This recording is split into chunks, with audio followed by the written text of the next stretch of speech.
ఒట్టినేలపై ఎందుకు కూర్చోకూడదు? కూర్చునేటప్పుడు ఏదో ఒక ఆసనం వేసుకుని కూర్చోవాలని, కటికనేలమీద కూర్చోకూడదు అని పెద్దలు చెప్పారు. మరి అలా ఎందుకు చెపుతారు తెలుసుకుందాం. కూర్చోడానికి కుర్చీ, పీట ఇలా ఏదో ఒక ఆసనాన్ని ఉపయోగించాలి. ఆసనం అనేది అనేక రకాలుగా చేయబడుతుంది. చెక్కతో తయారయ్యే పీట మొదలైన ఆసనాలు, ఈతాకు, తాటాకు, జనపనార తదితరాలతో తయారయ్యే చాపలు, ఉన్ని, నూలు తదితరాలతో రూపొందే వస్తాలు, దర్భాసనం, జింక చర్మం, పులిచర్మం, లోహంతో రూపొందిన ఆసనం, ఇలా అనేకం ఉన్నాయి. కూర్చునేటప్పుడు వీటిల్లో ఏదో ఒకదానిపై కూర్చోవాలి.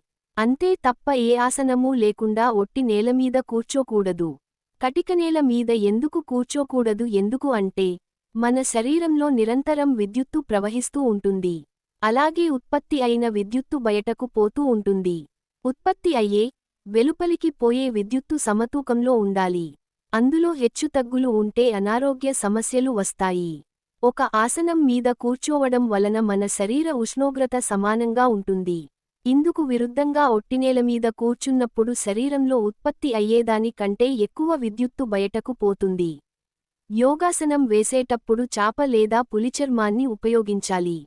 ఒట్టినేలపై కూర్చోకూడదు అని శాస్త్రం చెప్తోంది.